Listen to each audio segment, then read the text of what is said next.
Alléluia, soyez bénis, soyons bénis, mes sœurs, mes frères, ma famille et tous ceux qui me reconnaîtront.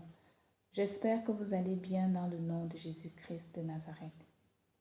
Je reviens aujourd'hui pour faire cette petite exhortation. En fait, ça fait déjà un moment, ça fait même depuis l'année passée, c'est un sujet vraiment qui me tient à cœur parce que c'est la parole de Dieu qui nous le demande. Je viens aujourd'hui pour parler des restitutions. Permettez-moi de prier le Seigneur pour lui confier ce moment. Éternel Dieu vivant, Dieu tout-puissant, Père céleste, mon âme te bénit et te glorifie dans le nom de Jésus-Christ. Seigneur Jésus-Christ, je te dis encore merci. Merci pour la grâce que tu nous accordes d'être vivants aujourd'hui. Merci, nous nous sommes couchés, nous nous sommes levés. Ceci, c'est grâce à toi. Merci pour l'opportunité que tu me donnes de venir donner ce message aujourd'hui. Seigneur Jésus-Christ, je ne suis pas digne de porter ce message. Mais si j'ai trouvé grâce à tes yeux, par ton Esprit Saint en moi, accorde-moi de donner ce message comme tu le veux, Seigneur, et non pas selon moi, selon ma chair, que ma chair se taise.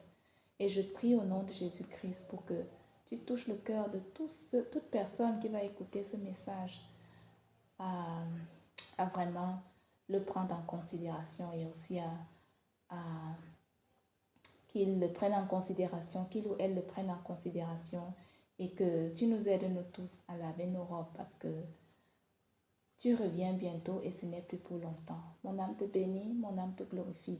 Reçois toute ta gloire parce que tu es l'Éternel. Tu es le Dieu de l'éternité et c'est grâce à toi si nous vivons. Quoi que nous fassions, c'est parce que tu le veux. Mon âme te bénit, mon âme te glorifie. Yeshua Mashiach, au nom de Jésus-Christ de Nazareth. Amen. Amen. Amen. Oui, mes sœurs, mes frères, je viens aujourd'hui aborder un sujet délicat avec vous. C'est un sujet très délicat parce que c'est un sujet qui fait mal.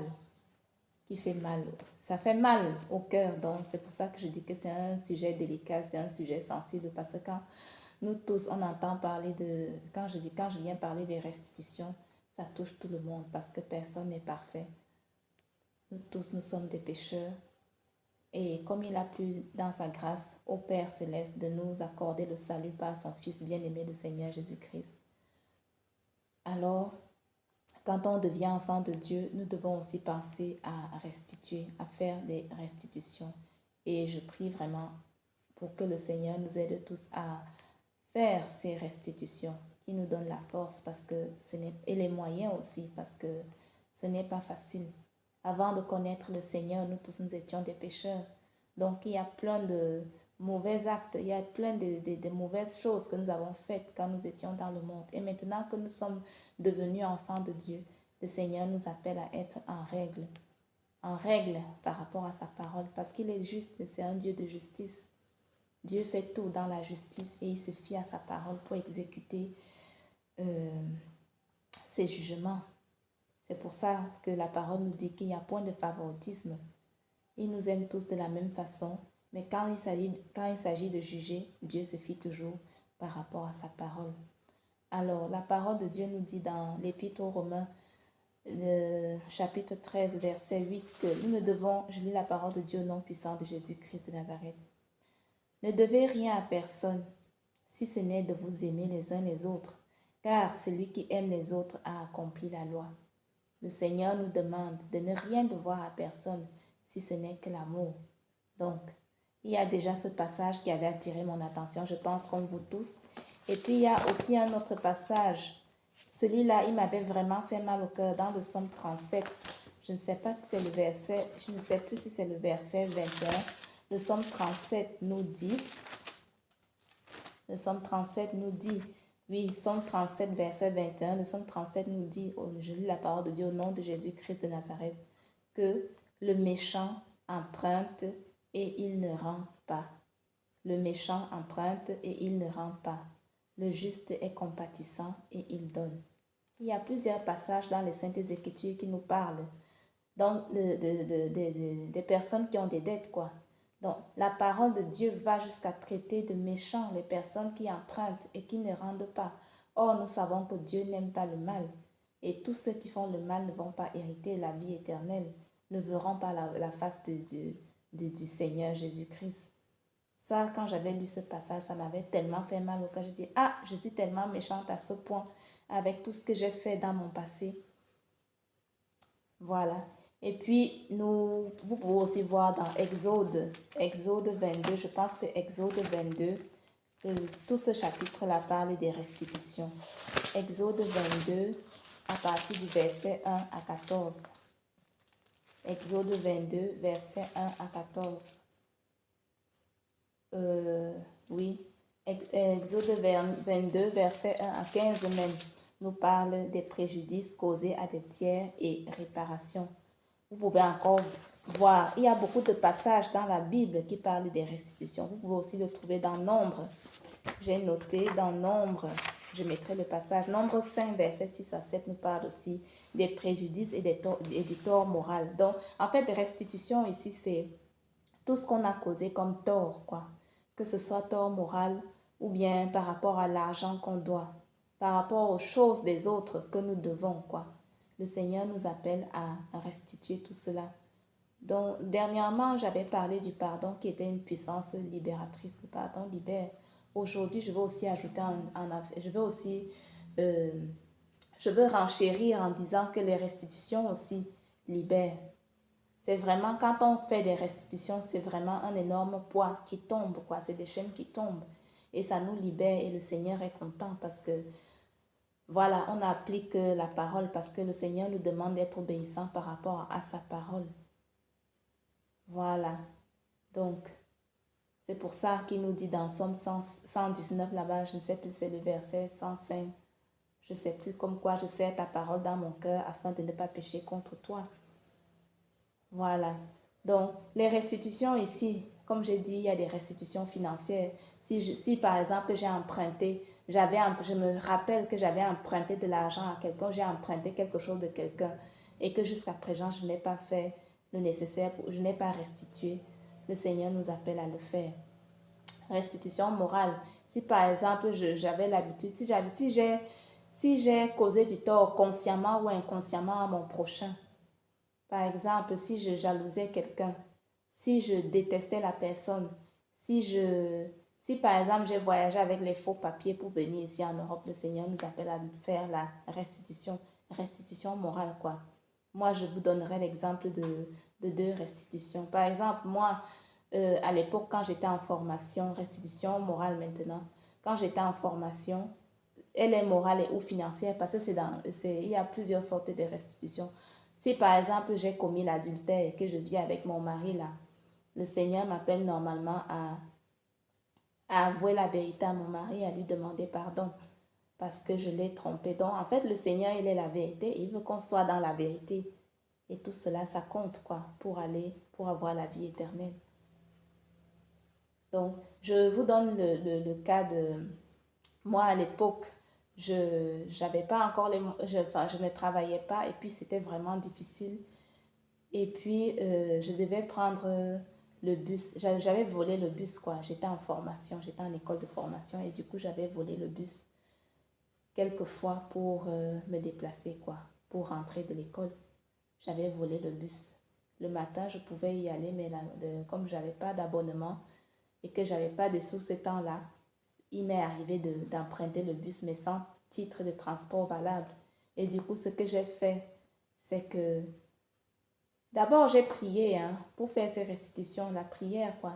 Prier et demander au Seigneur de toucher les cœurs de toutes les personnes à qui on va s'adresser pour faire ces restitutions et que le Seigneur nous accorde sa grâce. Et il est le Dieu de la réconciliation aussi.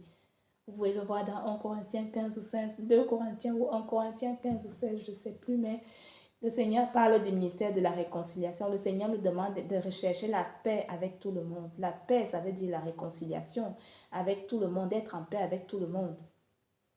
Et la sanctification sans laquelle personne ne verra le Seigneur. Donc, comme j'ai eu l'habitude de voler le bus quelquefois, c'était pas tout le temps, mais quand je n'arrivais pas, j'empruntais le bus pour rentrer à la maison. Ce que j'ai fait, c'est que j'ai longtemps mis ce sujet en prière Et ensuite, j'ai vraiment prié pour que le Seigneur touche le cœur de la société des bus, là, des transports, là. Et puis, je leur ai demandé pardon. Je me suis dénoncée, en fait. Et j'ai mis mon numéro de téléphone. J'ai dit, ma foi, s'ils m'infligent une amende, il n'y a pas de souci. Je vais régler l'amende. Mais qu'à cela ne tienne, je leur demande pardon pour toutes les fois où j'ai emprunté le bus sans titre de transport valable. Et le lendemain matin, ils m'ont appelé. Ils étaient vraiment touchés, quoi. Parce que c'est rare. C'est rare que des gens se dénoncent comme ça. Ils étaient même très contents que je leur adresse un message. Vous êtes bien, madame telle? Je dis oui. Nous avons bien reçu votre courrier d'hier, oui. Et puis, ils m'ont juste dit à l'avenir de ne plus voler, de ne plus prendre le bus sans ticket de transport valable. Et j'avais vraiment remercié le Seigneur parce que c'est lui qui a touché le cœur. Parce que moi, j'étais prête à tout. Je me suis dit, ah, si vous me... J'avais fait le courrier, j'avais dit, ma foi, si vous décidez de me condamner en m'infligeant une amende financière, c'est normal. Je ne peux que récolter, puisqu'on récolte ce qu'on sème, je ne peux que récolter ce que j'ai sémé, puisque en volant le bus, donc je ne peux que subir la sanction qui m'est due, quoi. Et alors le Seigneur avait touché le cœur de la société de transport et ils ne m'ont pas figé d'amende financière. Par contre, ils m'ont dit que cela ne se répète plus à l'avenir et ils m'ont remercié. Donc voilà un exemple de restitution financière, morale et ou financière, parce que si je devais payer, voilà, voilà, j'étais sommée de payer, quoi. De toute façon, voilà, avec la grâce de Dieu, si on, voilà, je ne veux pas trop tergiverser là-dedans, mais si dans le cas où ils avaient décidé de me punir financièrement, ma foi, je devais être contrainte à verser ce montant, puisque il faut que il fallait à tout prix que je me libère de ce poids-là. Voilà. Et puis, je voulais encore vous parler d'un autre cas de restitution. Ça concerne maintenant aussi l'argent, quoi. C'est une restitution financière. Donc, en fait, en 2003, il y a une amie qui était venue me trouver. Elle m'avait demandé un emprunt de 5 000 francs CFA. Et puis, oui, c'était non, de 3 500 francs CFA parce qu'elle voulait voyager en ce moment-là. Voilà. J'étais en formation aussi, j'étais encore au Cameroun. Et puis, elle était venue me voir pour un emprunt de 3 500 francs. Et moi, comme j'ai pris l'argent, je lui ai donné les sous. Et elle est partie. Et puis, quelques temps après, elle est venue me rembourser mon argent. Elle n'a pas fait long, elle est venue me rembourser mon argent. Mais seulement, quand elle m'a remboursé les sous, elle m'avait remis 5 000 francs au lieu de 3 500 francs parce qu'elle n'avait pas de monnaie. Et moi, les jours qui suivaient, puisque je ne me plaisais pas dans cette région, j'avais décidé de partir de cette région en catastrophe parce que voilà, je n'étais vraiment pas bien. J'étais loin de ma famille et tout ça. Et c'était vraiment pas ce que je voulais faire par rapport à mon avenir professionnel que mes parents avaient décidé à ma place de faire. Ils avaient choisi pour moi. Voilà. Donc, du coup, comme je ne voulais pas alerter toute l'école de formation que je partais, je suis partie en catastrophe. Et du coup, j'étais partie avec les 1500 francs de cette personne-là. Et du coup, j'ai toujours cherché. Quand j'ai connu le Seigneur m'a toujours mis en tête, pas des songes, que je devais rembourser ces 1500 francs. C'est pas la Saint-Esprit nous guide.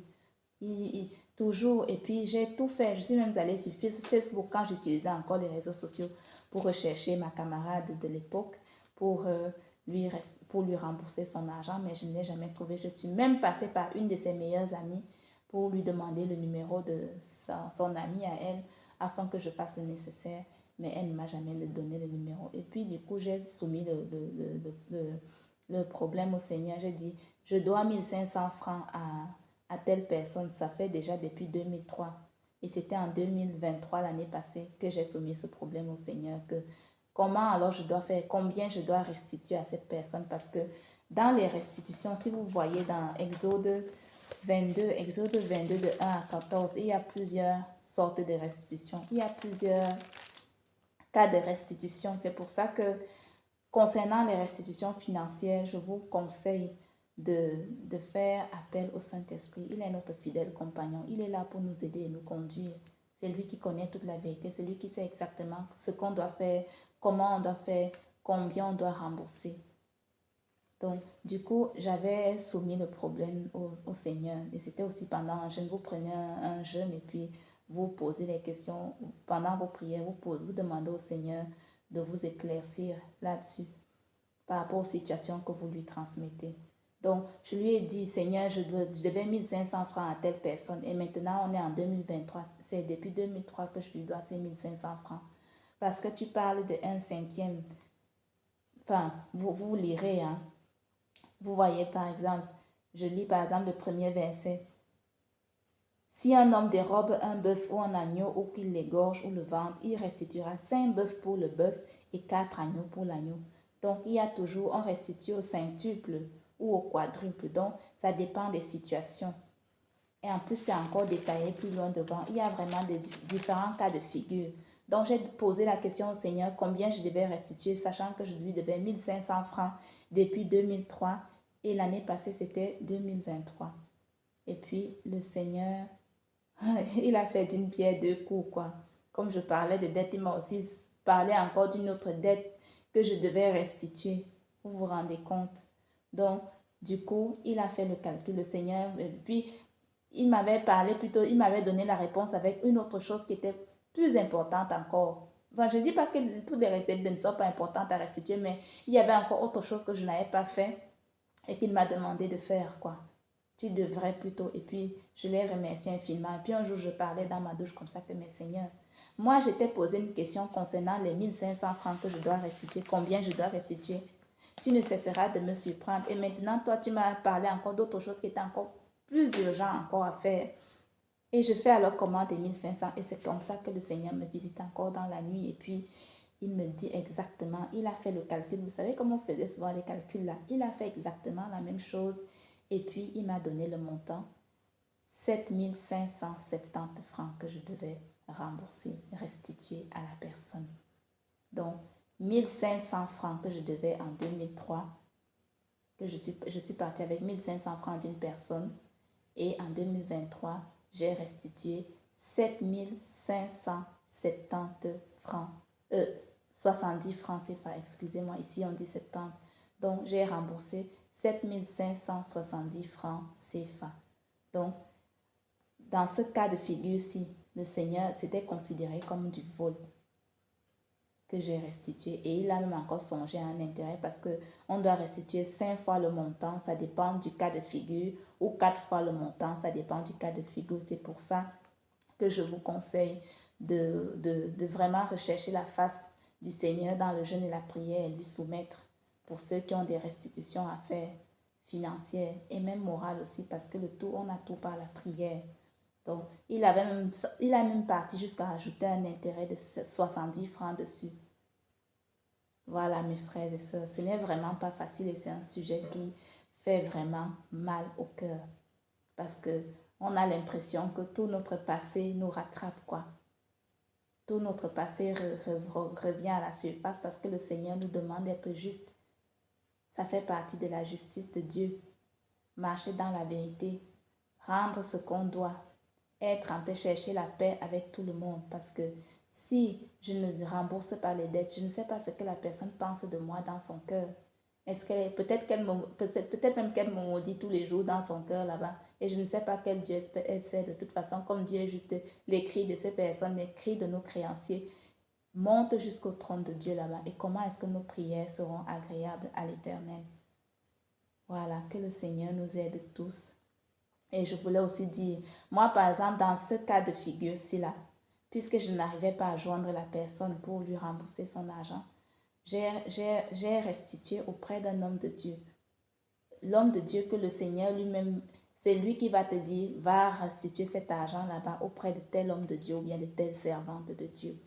Et c'est ce que j'ai fait. Il faut toujours chercher la volonté de Dieu dans tout ce que nous faisons. Voilà. Je voulais encore terminer avec le cas de Zachée. Nous pouvons le voir dans l'évangile de Luc, chapitre, je pense que c'est le chapitre 19. Voilà. Si vous parcourez bien le texte de Zachée, Zachée était un collecteur d'impôts. Et on sait qu'à l'époque, au temps de Jésus, les collecteurs d'impôts, c'était les publicains. Ils menaient une mauvaise vie. quand ils allaient comme ça récolter l'impôt auprès des maisons, quand les gens les voyaient arriver, ils fermaient leurs portes. Zaché, Zaché, Zaché arrive, encore lui, encore lui. Les gens ne les aimaient pas parce que en fait, ils étaient des voleurs. Ils étaient considérés comme des voleurs parce qu'ils prélevaient beaucoup plus que ce qu'ils ne devaient auprès du contribuable. Et ensuite, eux, ils gardaient le surplus dans leur poche et ils remettaient seulement ce qu'ils devaient remettre le dû à l'empereur, quoi.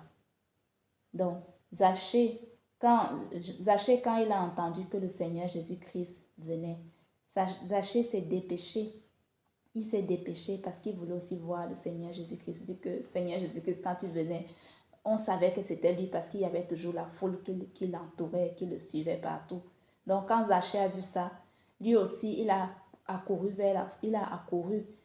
et comme il était de petite taille, il essayait de se frayer un chemin pour voir le Seigneur Jésus-Christ. Mais comme il ne parvenait pas parce qu'il était petit de taille, qu'est-ce qu'il a fait? Il a trouvé un moyen d'aller grimper sur un sycomore qui était là, un arbre qui était là. Et il a grimpé pour voir le Seigneur Jésus-Christ. Et il était même mieux placé du coup parce qu'il voyait bien tout ce qui se passait en bas. Et c'est comme ça que le Seigneur Jésus-Christ lui dit, Zachée, hâte-toi de descendre, hâte-toi de descendre, car il faut que je demeure aujourd'hui dans ta maison. Alors que les gens n'étaient pas contents. Et puis Zachée s'est dépêché. Il était tellement content de descendre. Il a reçu le Seigneur avec joie. Et les gens n'étaient pas contents parce que, bien sûr, les gens disaient, encore, il s'en va chez ce collecteur d'impôts. Les gens murmuraient parce que Zachée n'était pas une personne de bonne vie, quoi. C'était une personne de mauvaise réputation, donc les gens ne l'aimaient pas. Et puis le Seigneur Jésus-Christ avait décidé de faire grâce à Zachée. Et du coup, quand il disait, oh, mais il a été logé chez un homme pécheur, on est toujours en train de se juger les uns les autres, alors que le Seigneur Jésus-Christ est venu pour sauver ceux qui étaient perdus.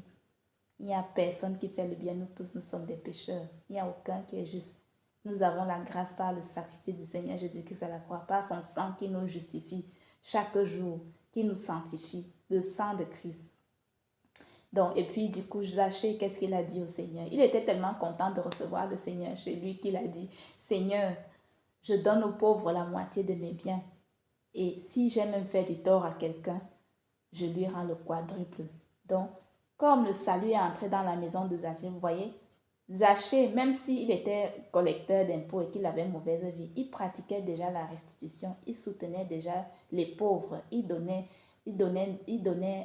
aidait ceux qui étaient dans le besoin, quoi. Et qu'est-ce que le Seigneur dit? Là, il y a un exemple de restitution parce qu'il dit que quand il faisait du tort à quelqu'un, il restituait le quadruple. Donc, par exemple, s'il a pris, si il a pris 100 francs de plus de la personne, ou bien s'il a pris plus qu'il ne devait, il rembourse fois 4, quoi. Et qu'est-ce que le Seigneur Jésus-Christ lui a dit? Il lui a dit que le salut est entré dans cette maison. Il a dit ça à tous ceux qui étaient là, que le salut est entré dans cette maison. Parce que celui-ci est aussi un fils d'Abraham. Car le Fils de l'homme est venu pour chercher et sauver ceux qui étaient perdus. Donc, le salut, quand on devient enfant de Dieu, ça veut dire que nous devons vivre aussi en faisant on doit constamment s'humilier devant la face du Seigneur, vraiment, que le Seigneur nous aide, parce que ce n'est pas facile, mais s'humilier pour demander déjà pardon, se repentir tout le temps, parce que pour tout le mal que nous avons fait quand on ne le connaissait pas, et ensuite vraiment qu'il nous aide à faire les restitutions. Parce que voilà le salut, quoi. Le salut est entré dans cette maison parce que Zachée donne la moitié de ses biens aux pauvres. Il soutient les orphelins, il soutient les veuves qui sont Dieu est le mari des veuves et le père des orphelins. Il soutient ceux qui n'ont pas, il donne la moitié de ses biens, il ne garde pas tout pour lui. Et ensuite, il rend au quadruple. Quand il doit, il rend, quoi. Voilà, frères et sœurs. C'est vraiment un sujet très délicat, donc je vous conseille. C'est pas moi, hein, oui, je vous conseille, puisque nous ne connaissons rien, ce n'est que le Saint-Esprit qui nous conduit dans la vérité, parce qu'il est l'Esprit de vérité. Lui, il connaît le cœur de Dieu, il est Dieu lui-même. Donc, pour les restitutions, demandons son aide, jeûnons et prions afin qu'il nous conduise. Qu'est-ce qu'on doit encore faire? Qu'est-ce qu'on doit encore restituer? Qu'est-ce qu'on doit encore restituer? Qu'est-ce qu'on doit encore faire pour avoir la vie éternelle? La mort n'avertit pas. Le Seigneur a toujours dit qu'il viendra comme un voleur. Et le Seigneur Jésus-Christ revient bientôt, les temps sont finis. Courage à nous, ce n'est pas facile de... pour les restitutions morales, par exemple, si je veux demander pardon à quelqu'un, je conseille, c'est mon avis, hein, de prendre, on prie d'abord, prier avant toute chose, bien sûr, et puis prendre le téléphone, de le faire oralement, en fait. Parce que les écrits restent. Par exemple, si je prends mon téléphone, puis j'écris tout un texte, toute une tartine pour demander à mon frère ou ma soeur de me demander pardon, les écrits restent, quoi. Vraiment que le Seigneur nous aide à être humbles, à nous humilier. Et puis, qu'est-ce qu'on veut faire si nous voulons la vie éternelle? Que le Seigneur nous aide à mourir à nous-mêmes, à se faire tout petit.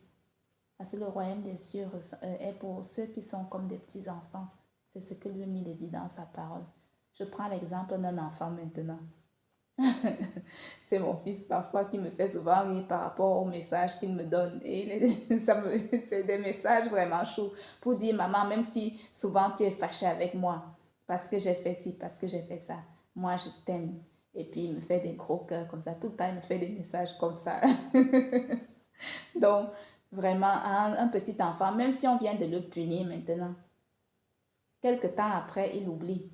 Et il revient encore vers nous parce que nous sommes son parent. Nous sommes ses parents. Et il nous aime, il vient encore nous prendre dans ses bras. Parce qu'il aime, quoi.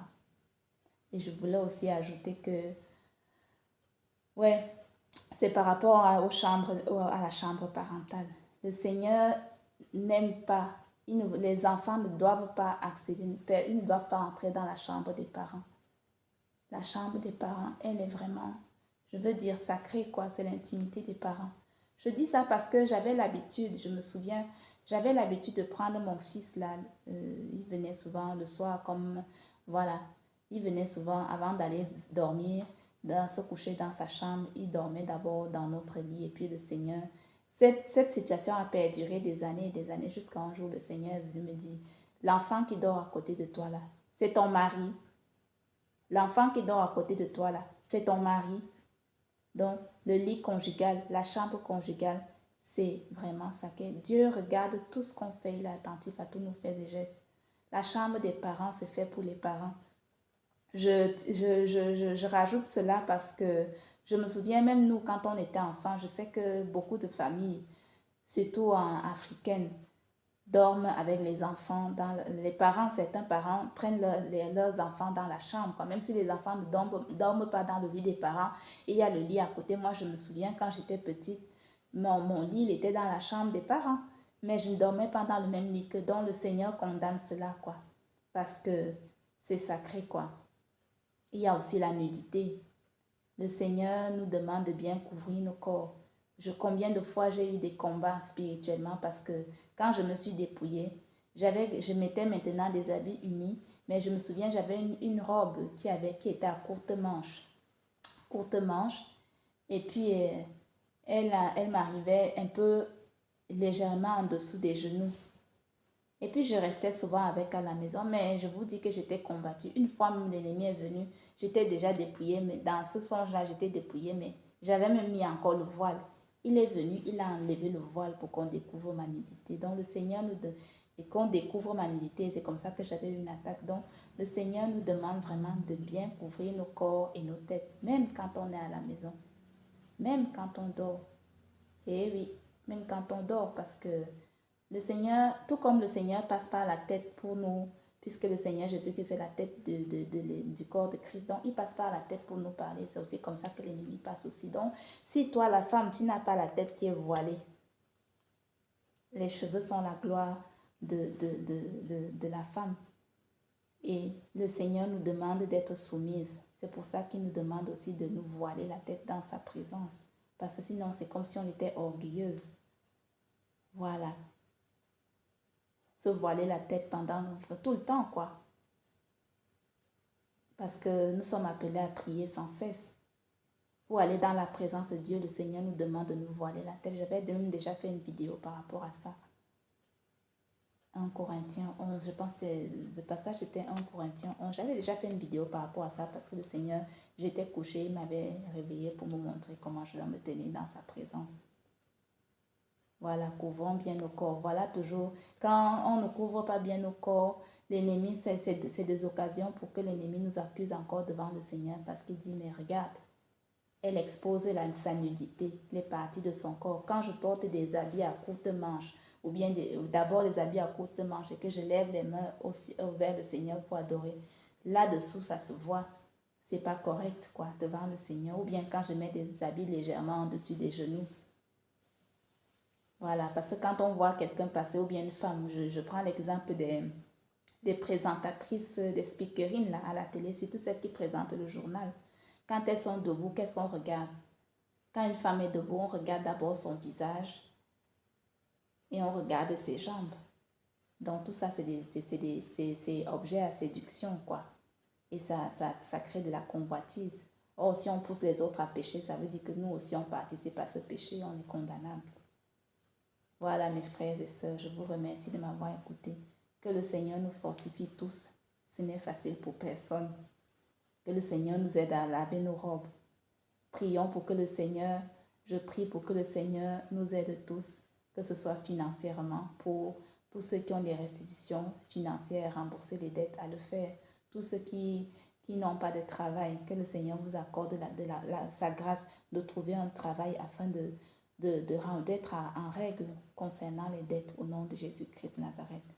Je prie également pour qu'il touche les cœurs de toutes les personnes auprès de qui, toutes les personnes que nous allons contacter, que vous allez contacter pour faire des restitutions morales, quoi, pour s'humilier, demander pardon par rapport à un acte que vous avez posé vis-à-vis de cette personne, au nom de Jésus-Christ de Nazareth. Amen, amen, amen. Soyons bénis, soyez bénis et soyons fortifiés. Que le Seigneur nous aide, nous tous. Au nom de Jésus-Christ de Nazareth. Amen, amen, amen.